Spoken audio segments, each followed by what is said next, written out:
to Sephiroth Cast, where we only talk about Sephiroth, and that's the only thing that I care about anymore. I'm Sephiroth. And I'm Sephiroth. Good. He looked at me like he was like, "You're gonna do it, right?" I did it. You got to do it. No, you could have said anything. I just wanted something to be said so you could be done talking, so I could talk more about Sephiroth. No, I'm kidding. We're going to talk about the Sephiroth was announced for Smash Brothers, and sequentially, no, he was released too. You could play as him and stuff. We're going to talk about him a lot.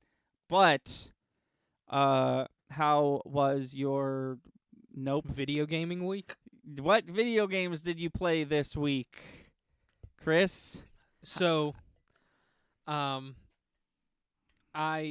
I will not just sit here and keep saying I've been playing Battlefront because that's the only thing I have time for. I've also played Animal Crossing. Okay. Just got my whole Santa suit for Animal Crossing. Nice. We can't figure out how to make a snowboy. To make the perfect one? No, to make one. Like, we don't know how to make snowballs. So you push the snowballs. No snowballs. There's snowballs somewhere on your island every single day. We've looked everywhere. Then you have too much stuff. You got to clear some space. That's what I assumed. 2 snowballs will spawn next to each other. You roll them up into each other. And if you make the perfect one, he gives you a DIY. Which you can get the DIYs in balloons as well. But there's a lot of them. And he also gives you large snowflakes, which are required to make some of the DIYs, but only if you make him perfect. If you make the first one that you make not perfect, he'll still give you something. But from that point on, if you don't make a perfect one, it gives you nothing. Okay. But it goes a step further, and I think people don't realize this. If you continue to, on consecutive days, talk with the melting perfect snowman you made, he will give you more large snowflakes. Okay. Yeah, we just haven't had any luck with snowballs. Yeah, that happened to my mom too. She had to clear an entire patch of flowers. I know exactly what I want to do for that. Since the toys have been coming out in Animal Crossing, yeah, I have made my first force perspective piece on the island. Oh, cool. Does it have to do with the T-Rex? Yes. Nice. It has to do with the T-Rex, the dollhouses, the race car track, and the puppy. And the helicopter. Nice. The helicopter's cool. The helicopter is so cool. But you see what I mean, right? How it like functions differently from everything else that you have to like turn on and leave alone. Yeah. No, I do. I kind of wish it was the other way because it would make my thing look even cooler. Yeah. But yeah, I just made like a little town in the back. That's awesome. You do that shit in real life with Christmas stuff, so it's cool that you're able to do that in Animal Crossing as well. Yeah. Make That's a little neat. village. Yeah. This one's staying, though. This one's just a monster attack. Yeah, I kept all my I have lanterns everywhere, and I replaced them with jack-o'-lanterns, and I've since just kept them through Thanksgiving and through Christmas. Yeah.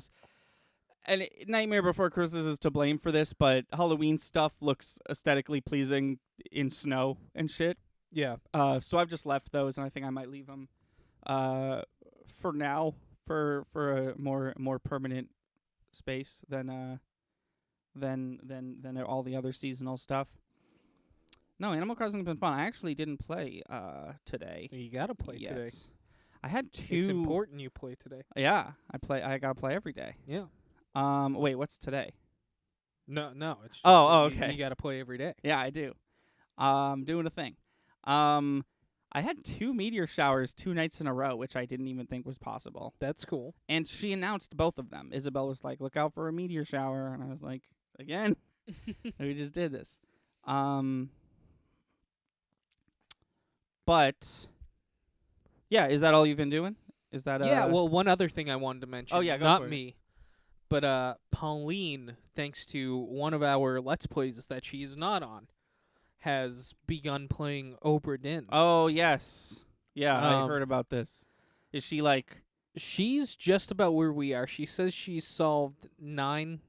Oh, okay. 9 of the people. I couldn't remember where we were at. We've solved 3. We've probably solved. No, remember how the game works though. We've probably solved 5, but we've only officially solved 3. She's got 9, and she's relatively the same place we are. Yeah, I mean I think legitimately think that before we record our next session, you and I should just watch all the episodes again to see where we're at. Because I don't remember what the hell is happening. I remember we did not. I remember ending the episode not completing another 3. Yeah. But we are progressing through the story, as it were. Yeah. So there's that. Yes. We could always cross notes with her. We could. And by cross notes, you mean cheat. Yes. Have her play the game for us off camera so we don't look stupid. Yeah. But yeah, how was your game? How was your game in Weeking? I have been playing Fire Emblem, Shadow Dragon, and the Blade of Light. For those of you who don't know, it is the first Fire Emblem game that came out on the NES, or as it's known in Japan, the Famicom, in 1990. It never came out in America until last month, or this month, rather, and it came out on the eShop. And for once, I think I've already talked about this, but for once, Nintendo re-released an old video game, and it is appropriately priced. This game is $7, and that's it. And they did the whole, they did it up, right? Like, they translated it into English, but you can also, rewind turns and save your state and stuff like that. It's cool. It's got a lot of modern features that the game wouldn't be unplayable without, but it's definitely making the game easier to play. Yeah. I feel like this game, along with many old games, is incredibly not streamable, except for it is now with these new features. And I've been really liking it. I gotta say that, I've played new Fire Emblem games. I've played the newest Fire Emblem game. It almost won my Game of the Year last year. No, it did win my game? I don't know. I forget what did. It was between that and Resident Evil 2. But, no, there's just, there's clearly, as the series has gone on, because this is the first one, and Three Houses is the 16th one, there's been advancements in how they make a Fire Emblem game and how they expect you to play a Fire Emblem game. But there's a lot of stuff in this game, the NES one, that if you asked me to give you a list of things that a list of mechanics that you were what do you think's a mechanic in this game that was in the first one, it'd probably be way less than there is. There's a lot in this game that I was oh, this game does that too. Interesting. Yeah. There's definitely some NES jank. You can only hold 4 items, and if you are holding 4 and you pick up an item, the 5th item will get sent to the storage. But if you're at a store and you have 4 items, you cannot buy a 5th item and have it sent to the storage. You have to buy until your inventory's full, go to the storage, empty it, go back, buy more, stuff like that. Okay. And units can't trade with each other. So if Unit A has a sword and Unit A is a bow unit and Unit B is a sword unit, they can't just stand next to each other and trade. Unit A has to go to storage, drop it off, and then on the next turn, Unit B can go to storage and pick it up. So there's definitely some NES jank for sure, but I'm willing to look past it because of all the modern stuff, because I can rewind my turns and I can play the game at 2 times speed. I will say it is when you play the game at 2 times speed, the music runs at 2 times speed too, and it's barely listenable because it's 8-bit music. Right. Which proves to me that this is just an emulation, which is fine, but you'd think that would be one of the things that they could have fixed. Not fixed, but they could have programmed it in a way where the music didn't do that. Right. So that felt a little lazy, but other than that, literally everything about this game I've been really liking. Although I will say, and hot damn, it seems like it's becoming a trend, and we're all buying them, so it'll probably continue to be a trend. But this game is a limited game.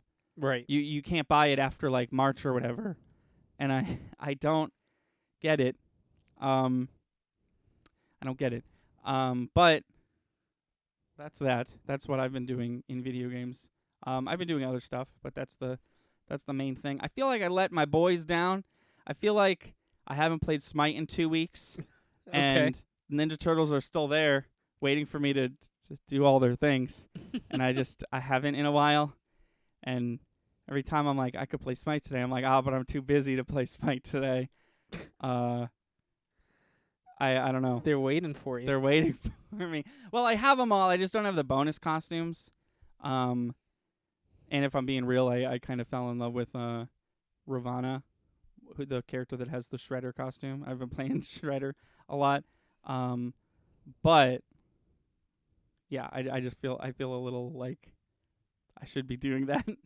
I don't necessarily know how many days are left. Probably, I think it goes until the end of January, so I think I'm good. But let's talk about news, because there's a shit ton of it. Let's talk about the Game Awards first. It's Sure. not necessarily what happened first, but it's definitely the most exciting. Let's talk about the actual awards ceremony first. Okay. So first thing that I wanted to bring up is that Among Us won both things it was nominated for. And I say this in the video essay that came out, 2 days ago? Yesterday. I say this in yesterday's video essay, but it deserved the awards it won, but in 2018. It didn't come out this Yeah. year. And it was just it was like the first step of yeah, we're doing this year. This is just what the Game Awards is. We could just give awards to whatever we want. So that was a little they deserve it, right? But I don't know. It was No, I mean it sounds like they don't deserve it because this isn't the year it came out. right. But what I'm saying, based on that, yes, of course they don't deserve it because their game came out 2 years ago. But based on like the actual awards they were nominated for, next to its nominees, it was the one that did that thing the best. I forget exactly what they were. But I'm sure there's a game from another year that probably did it even better. Yeah, no, exactly. It's where is the because there's one category. It's called Best Ongoing Game, and all those games are old games. And the point of the category is this is a game that has consistent developer support, like Destiny 2 and Street Fighter 5, and these 3-4 year old games. But that's not. It wasn't even nominated for that one. It was not even for Best Indie Game and Best. I don't know. It was nominated for things that it should not have been nominated for, and it really sets a new weird precedent of let's just fucking do whatever. Yeah. as far as picking nominees It for. sounds like that's the tone for the entire professional field of video games. It just sounds like they're making up the rules as they go along, and they'll change them if they feel like it. Yeah. I don't know. Jeff Keighley has something great with the Game Awards, and I'll be the first to say that. Video games have never had an award show before worth telling anyone about. Yeah. And now we have a award show that is not only fun to watch and supported by the industry, but also respected by the industry. Jeff Keighley used his being Jeff Keighley-ness to convince a bunch of people that his award show was worth giving him big, huge trailers for, announcement trailers. But then the show sort of became that. And it's awards are secondary, even though the word award is right there in the title. Right. But this year it really felt like whoever's in charge of picking who wins, because it's not us. We get to vote, but nothing happens with those. There's a whole academy of 80 journalists or whatever that get to vote on which game. I don't know. It just Last of Us 2, right? The Last of Us 2 won a lot of awards, namely Game of the Year, which I of course disagree with. But it also won it won Best Game Direction, and Last of Us 2 is fine. It's a good game. obviously, or else it wouldn't have won Game of the Year, right? But there was so much controversy with its production, with Naughty Dog like not paying the staff enough and making them work overtime for no extra pay, and the the game being delayed and all this stuff. And say what you will about the game, sure, it's good enough to win Game of the Year, but like it should not have won Game Direction. Yeah. There's a couple categories that I was like, yeah, it wins this too. And like accessibility, sure. I think it won accessibility. I can't quite remember. And like accessibility is a exceptional category. And if The Last of Us 2 has amazing accessibility options, then sure, right? If the game is actually phenomenal, and you promise me it's better than Animal Crossing, then sure. But there's no denying that this game almost didn't come out because of how shitty the company was being towards game development as a whole, and also its staff, individual and long term. And that was the one where I was just like, these people just saw the word Last of Us 2 and checked it off, huh? Like, that's really what it feels like, you know? Besides the fact, something you and I have talked about, something I think we've mentioned on this channel, something that definitely made it into our Game of the Year, our Game of the Year awards, Yeah. is there was a historical game came out that brought communities outside of just the average streamers or average YouTubers, that and it brought late show hosts together in a year that it kept their show alive in a weird way, and it brought a lot of people together, and I think it's reached a lot of people it might not have normally reached. At the end of the day, Last of Us 2 is... I was talking about Animal Crossing. Yes, of course. And at the end of the day, Last of Us 2 is an M-rated single-player experience that maybe you'll play twice if you really liked it, right? But Animal Crossing is a E-rated, like, godsend of a video game that, like, can be played and has been being played and enjoyed by absolutely everyone, old, young, famous, not famous, poor, rich. And you can't deny its staying power. Like, I know I'm not the only... I know me and my parents and you and your parents aren't the only ones still playing this game. Like, this game came out like 9 months ago, or whatever the hell. And I'm still playing it because I like playing it. Yeah. No, I think all my friends who play this game are still playing it. Pauline dropped off for a bit, but she's back on. Like, it's just frustrating, man. Like, say what you will about the other nominees, right? Say what you will about Hades. I haven't played it. Say what you will about Final Fantasy VII Remake, and I really liked it, but if other people didn't, then that's their opinion. Ghost of Tsushima, but I really don't think, as many awards as it was nominated for, I don't think that Last of Us 2 deserved Game of the Year, and I believe with my heart and my soul that it did not deserve Game Direction. Animal Crossing did win Family Game, though, which it might as well have just been called "We Put This Here So Animal Crossing Would Win Something," because they put Crash Bandicoot 4 on the family game category, and I'm not going to talk about that anymore because I realized that the last time we recorded a video game podcast, we went over the Game Awards nominations. But yeah, I don't know. This was the first year. A couple people felt it last year, but this was the first year in a while that I was just like calling every award. I was like, this person's going to win. This is going to win this. And like it led to me being like, man, Game Awards is just like this now, huh?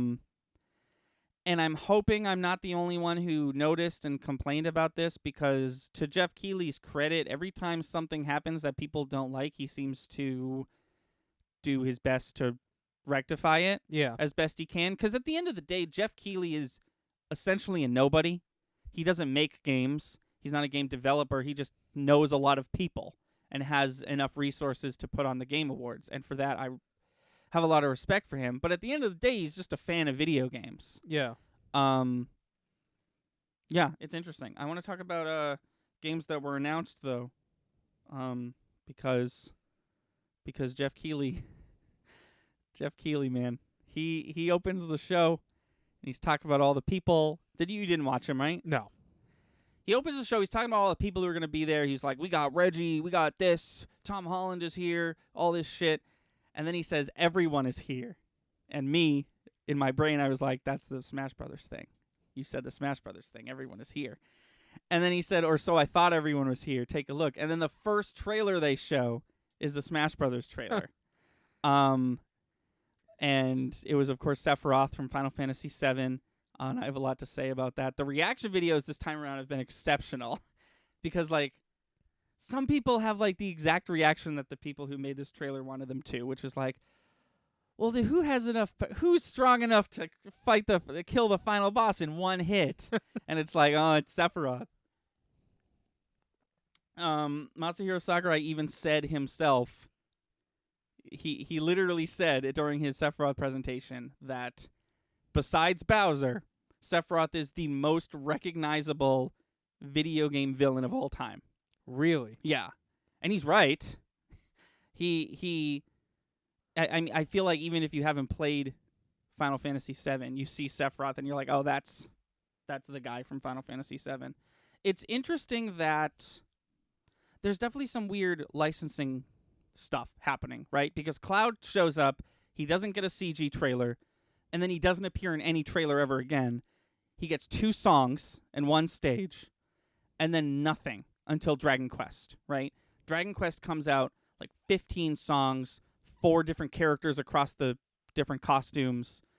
And then, next time we hear from Square Enix, it's Sephiroth, which is not just another Final Fantasy character, it's another Final Fantasy VII character. We got 9 more Final Fantasy songs, for a total of 11, and we got some new remixes. You know how they we smashified this song. And we got not only did the Chocobo hat and the Geno costume return for Mii's, but we got a Tifa Barrett and Aerith costume for the Mii's, which was cool. We all expected Tifa and Barrett, but Aerith was a nice inclusion too, 'cause she's great. But there's definitely some it's weird. And I'm not complaining. Absolutely not. But it's weird that it's Sephiroth. It's cool that it's a villain, right? But it's weird that it's not I wonder why they only have access to Final Fantasy VII. And that's it. Right. You know? If you asked me, do you think there will be another Final Fantasy character? I would have said no. And then if you said, well, assuming there is one, who do you think it would be? I would probably say Yuna or Titus from 10, or maybe Noctis from 15, the newest one. I would have not said another 7 character. So there's clearly some licensing weirdness going on, but whatever it is, it happened in a way that let me play Sephiroth in Super Smash Brothers. They did the coolest thing. If you've paid for Sephiroth already, which most of us have, in the Fighter's Pass, they have a thing called the Sephiroth Challenge. Sephiroth's a boss fight, and you have to fight him with someone who's not Sephiroth, a character that's not Sephiroth. And there's easy, medium, or hard mode. Or there's easy, hard, and very hard. Or easy, normal, very hard. If you beat him, even on easy mode, you unlock him early. Oh, Sephiroth cool. is actually not technically released until Tuesday, but I have played him because I unlocked him. Yeah. Because I beat him on easy mode. And you don't just get him, you get his stage and his classic mode and his songs. The only thing we're missing is the DLC Spirit board for him, which will come out on Monday, and has all the hits. It has all the characters you'd think it would have.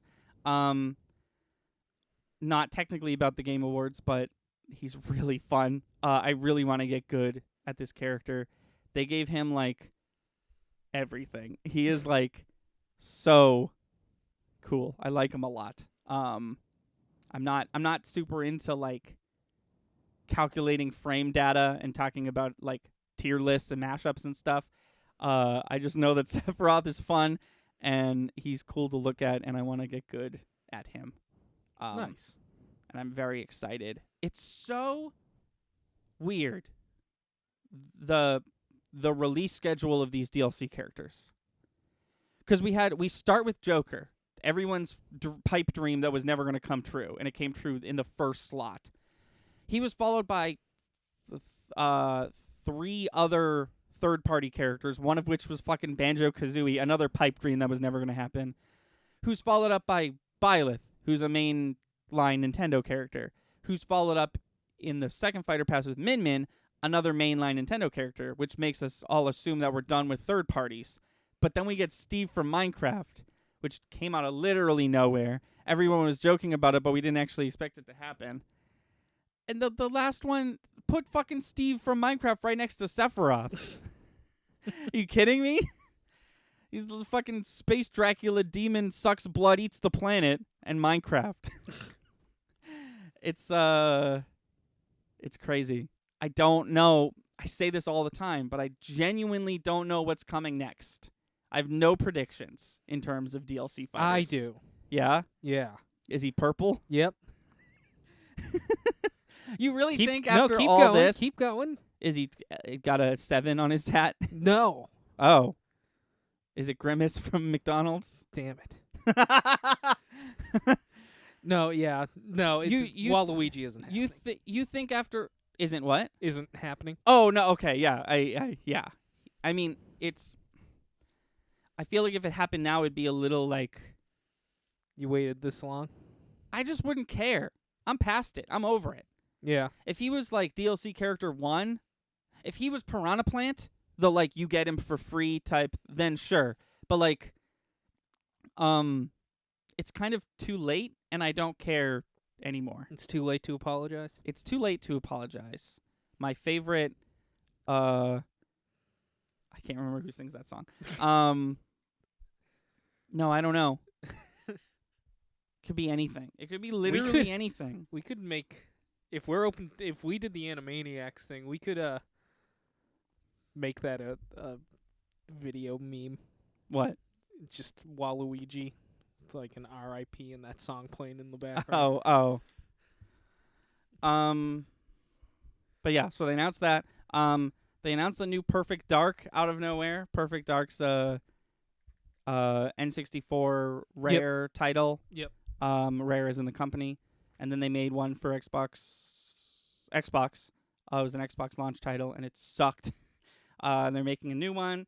They announced Back for Blood, which is a spiritual successor to Left 4 Dead.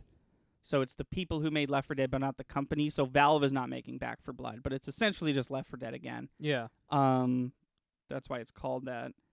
And then the only other thing they announced that I was excited for is they announced they are remastering Ghosts and Goblins. So they're remaking the original NES Ghosts and Goblins game, and it looks... Isn't that game super hard?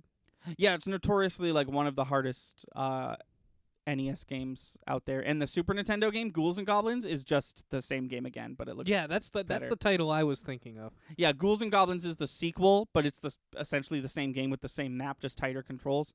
Ghosts and Goblins is the NES version. This is called Ghosts and Goblins, I think just called Remastered. It looks hand-drawn. It looks really cool. And alongside that, they announced like Capcom Classic Arcade Hits collection coming to Switch, which is cool.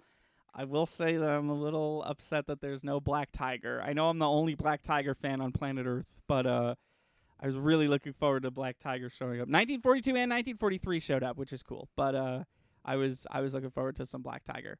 But I'll manage. I'll manage without Black Tiger. Bookmarked Doug Bowser interview. Okay, hold on. Let me... Something happened that I bookmarked, and I need to go find it. With Doug Bowser. Not to be confused with Bowser. Not to be confused with Bowser. Who is whose boss in that scenario? It's is Doug Bowser Bowser's boss, or is Bowser Doug Bowser's boss? So Doug Bowser, president of Nintendo of America, Doug Bowser. He had an interview with Nintendo Everything, and he talked about Animal Crossing. and he said some stuff, and I want to go over it. So I think I'm just going to read exactly what he said. Okay. He's talking about the release.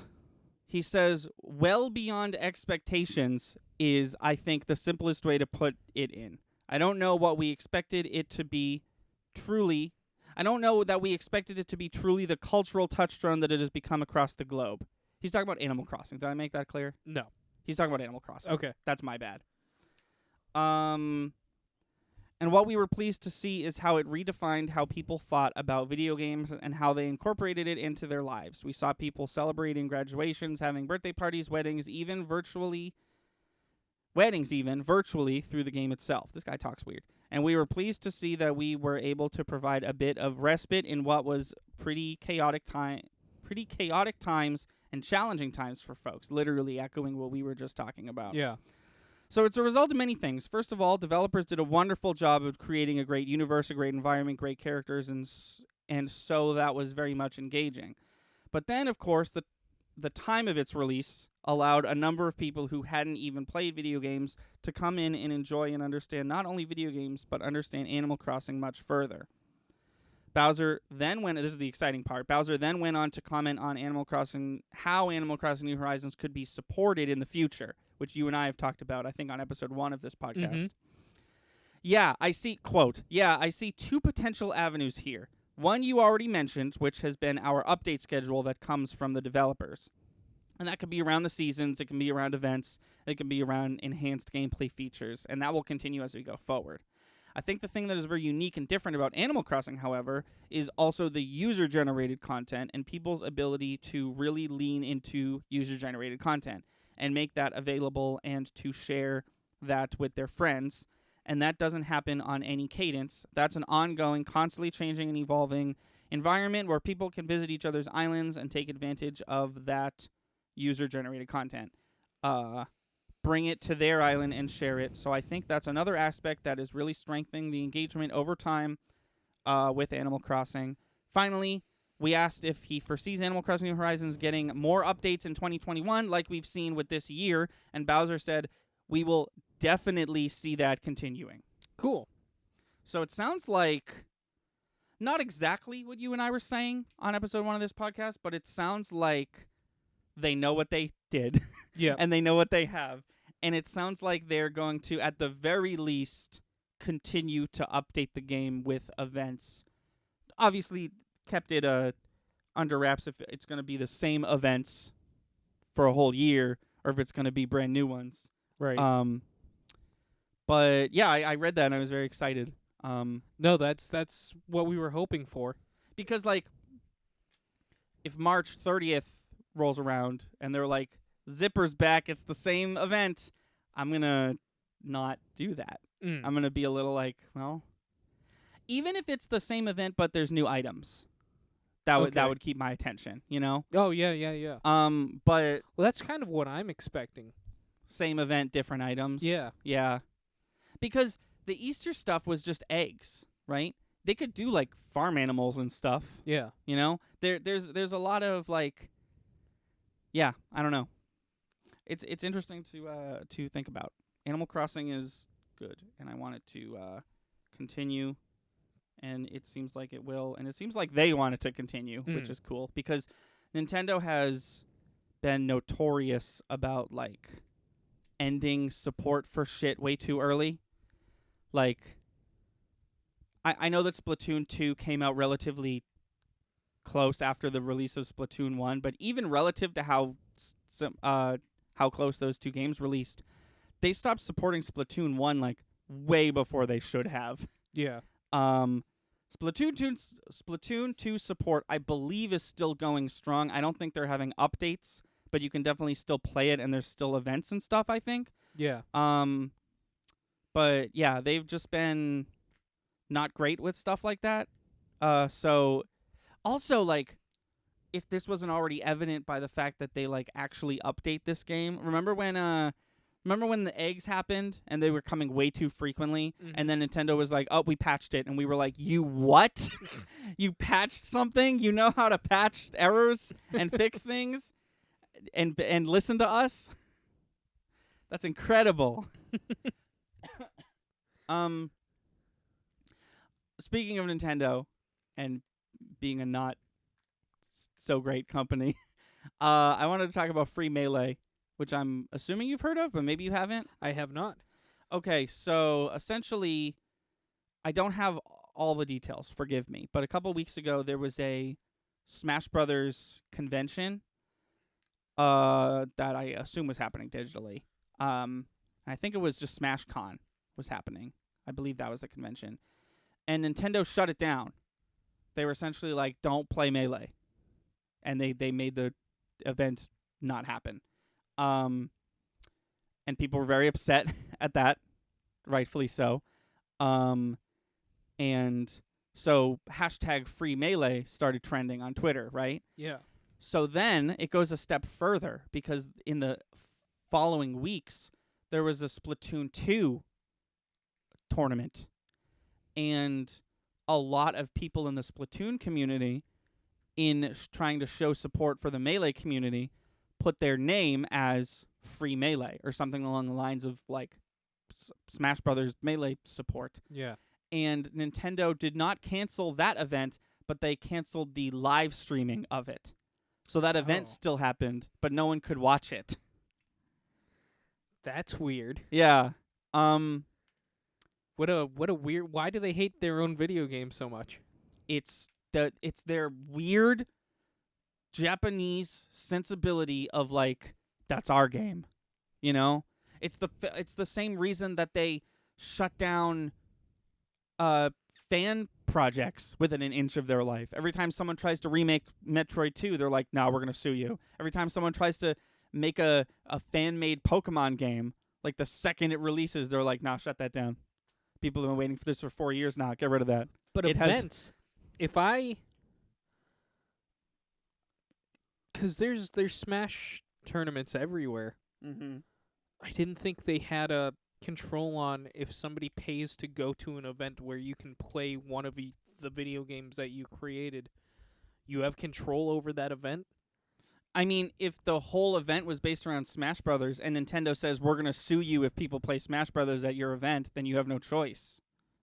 But I paid for Smash Brothers. It's my video game if I want somebody to play with me.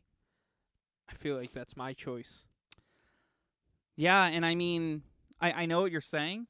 And that makes sense to me. No, I'm not defending Nintendo in any way. No, I know. I'm just saying, I just don't believe they have that trying much control.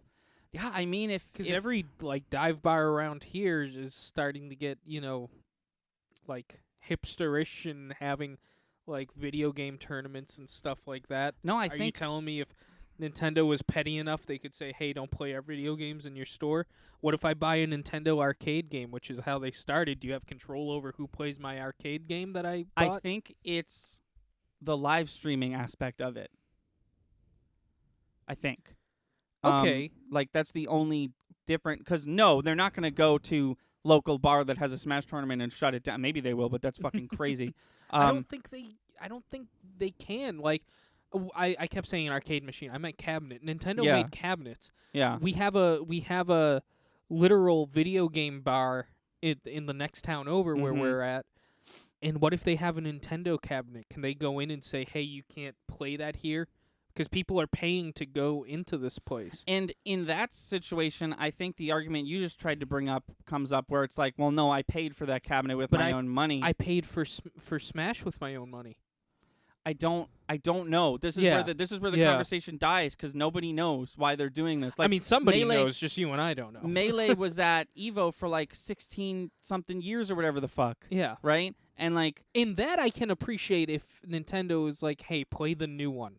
The new one's out. Play the new one." And they did. Right. For the first time ever when Ultimate came out, they were like, "No more Melee. We're going to move on." Cuz when 4 came out, they were like, "We're still going to do Melee." And I get this time for that specific situation because it's like this one has everybody and it's the new one. Just support our new game, please. Don't just play the old one, because that's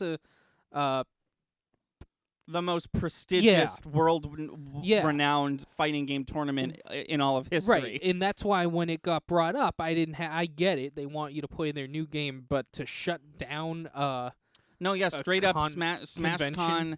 Straight up, SmashCon had to cancel and refund all of its people who That's bought tickets insane. to it. That's insane. Yeah. Yeah, it just doesn't make sense to me when the ownership stops, like I don't get it. Yeah. I know I don't get it either. It the only thing that makes sense to me is that, and it barely makes sense, but the only thing that makes sense to me is their whole like, Ooh. it's the same reason that we can't buy the Mario 3D All-Stars pack after March 31st. It's like they want people to buy their thing when they want them to buy it for the amount of money that they want to sell it for. That they have total control of.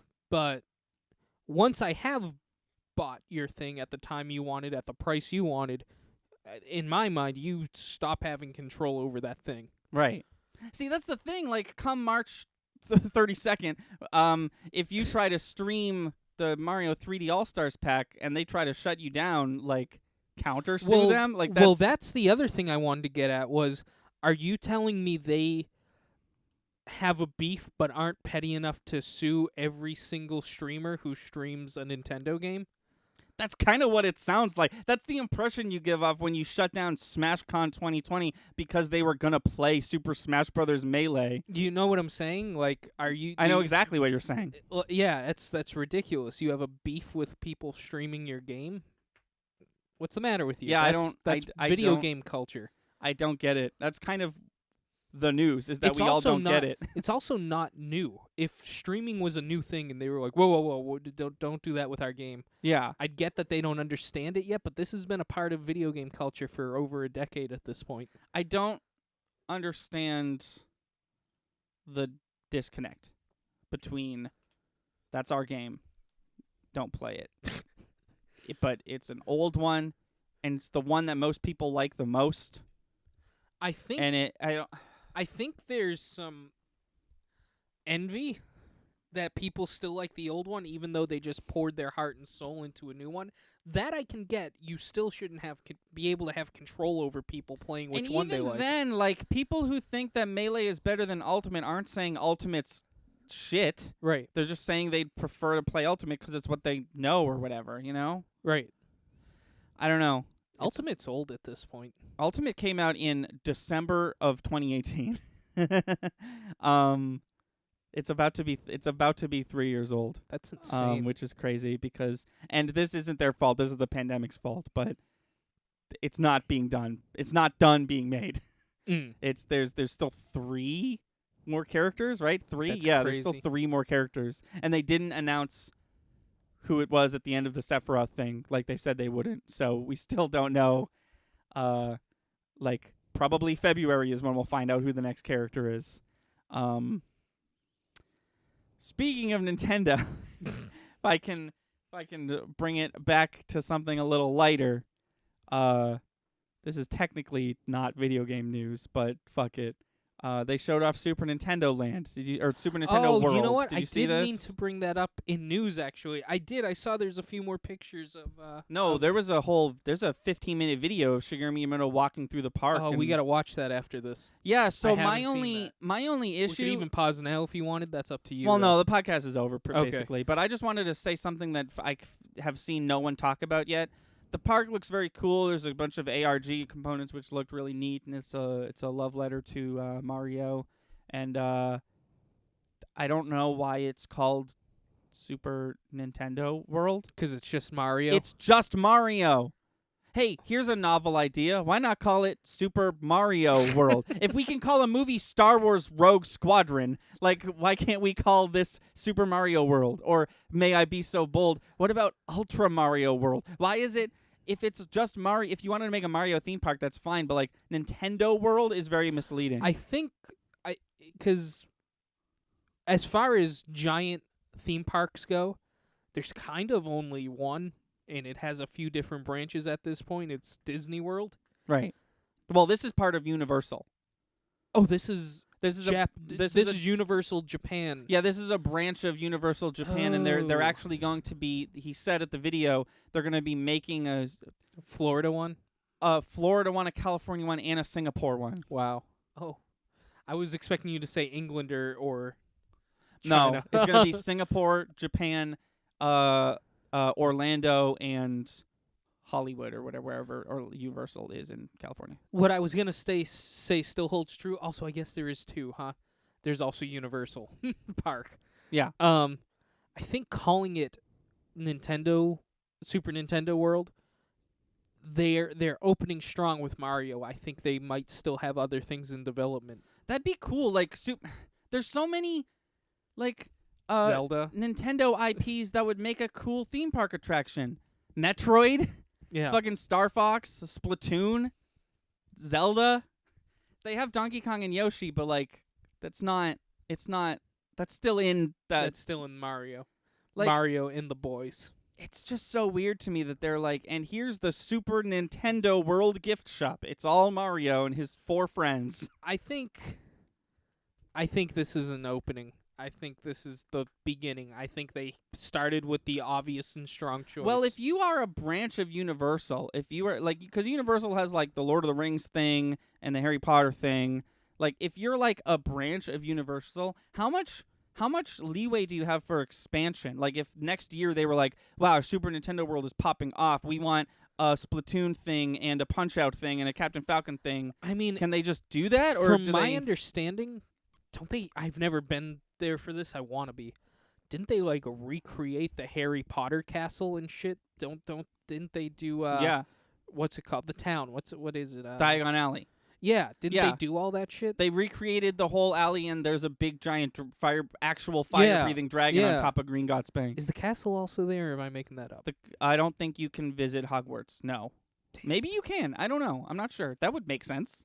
That'd be insane. That'd be a lot of space. My point is, but my point with bringing that up is it sounds like they've got a lot of space that they're willing to utilize down in Florida. I think they cleared out half the state for Disney and Universal, but maybe this is the beginning. I don't know. Yeah. Maybe this is just their opener.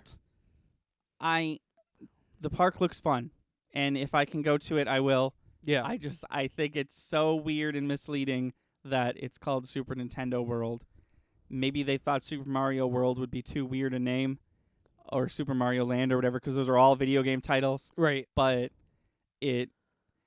I don't know why. I also saw the concept art and all the pictures and stuff, but the whole time I was watching that video, I was like, and then you're going to go over like the Metroid roller coaster, right? Nope, it's just Mario Kart. It's just Mario. I think they're leaving themselves some wiggle room. That would be cool. I would be cool for that. Pikmin? Are you kidding me? I don't know. It's just theme parks are cool, and there's a lot of Nintendo things that could make a cool theme park. They could even get Pokemon in there if they really could. wanted to. There was a Pokemon theme park. I have a magazine somewhere with pictures of the old Pokemon theme park in it. But it was essentially like it was only up for like a year in 2004, and it was during Gen 3. So sorry, my cat wants to be let out of my room. Hold on. Bye. I'll see you after you go to the bathroom, which is how it always works. No, there was some cool stuff. There was a Swampert water slide and a Rayquaza roller coaster. It looked neat. I always wanted to go, but even back then I found out about it after it was already closed. Oh. But no, that's what I'm saying. Like, there's a ton of stuff to do in Super Nintendo World, but like, what if there was also Pokemon to catch? I don't know. It's like they already have Pokemon Go, which is there's people still play that, I think. Just have that, but now you can play it in the park and you get special. I don't know. Just get makes special sense to stuff me. for going there. Yeah. Yeah. Did you know? Do I have this stat still? I don't know what you're about to. I don't think I have it, so don't quote me on this. But, Pokemon made $2.2 million a day in 2018 because of Pokemon Go. Damn, really? Yeah. Damn. That's crazy. All right. Before we go, we're gonna do our regular segment of going over all the games that released in the past 2 weeks. There's not that many, so it'll happen pretty quick. And I didn't write them down, but I do have them right here. So yes. Destiny 2 Of course, an old game, but it is coming to PS5 and Xbox Series X. Puyo Puyo Tetris 2 is coming to everything. I loved Puyo Puyo Tetris 1. Haven't partook of this one yet because it looks like sort of just the same game, so I think I'm going to definitely buy it, but on sale or something. This is the big one. December 10th, we saw the release of Cyberpunk 2077, and I'm sure you've heard all the happenings about that. I've heard a little bit. I've heard stuff here and there. Basically, what happened is they made the game for PS5 and Xbox Series X, and they told us that it was going to run fine on PS4 and Xbox One X, and they actually straight up literally lied. And all the footage they showed was next-gen footage, and the last-gen, as it were, version of Cyberpunk 2077 runs so poorly that the refunds that they have to refund have been taken out of their hands. You can no longer buy Cyberpunk 2077 on the PlayStation Store, and PlayStation has started voluntarily refunding people. CD Projekt Red is going to lose $1 billion off this foible, which sucks because those are the people who make the Witcher games. They made Witcher 1, 2, and 3, and then they made this. I already wasn't looking forward to this game, and now it's killing things. Yeah. It's killing things that I love. Also, there's not to mention, there's apparently, haven't played it, don't really want to. Apparently, there's a nightclub scene that has strobe effects that were actually really triggering epileptic episodes, and there was no warning for it, and they released a statement that they were we're working on fixing it, and it's okay, sure, do it more. And Among Us came out on Nintendo Switch, and it's the worst version of Among Us. It runs poorly, and it doesn't it's not great yet. It's touch. Okay, I should back up and say that the touchscreen is fine. The touchscreen. Whoa, my heater is coming to life. Yeah, that's what that is. Someone's fucking with the heater. The touchscreen, the undocked touchscreen version is exactly like the phone game. That runs fine. But if you're playing on the TV with a controller, it's not great. And also, Nintendo, fix your online. If I will pay $60 a year for online if that means it's good. Online is $20 right now, and I want online to be good. Just make it good. You know how to do good online. Everyone else is doing it. Just do it. Rollback netcode. Google rollback netcode and then apply that to your online service. So I will continue to play Among Us on mobile. I will say Among Us runs 60 FPS docked, which is crazy because I've never seen it do that. But yeah, that was it. Not a ton of games coming out because Christmas is here. Cyberpunk 2077 was sort of the big end of the year push, and look how well that went. But yeah, that'll do it for us. Such a exciting, busy, jam-packed, full of news week. Next week, and by next week I mean 2 weeks from now, will hopefully be a little more casual, a little less news. But until then, do I say something special at the end of this one? I don't think I do, remember. Right? Until next time, I've been Thunder. I'm Lightning. Stay safe, stay clean, and we'll see you next time.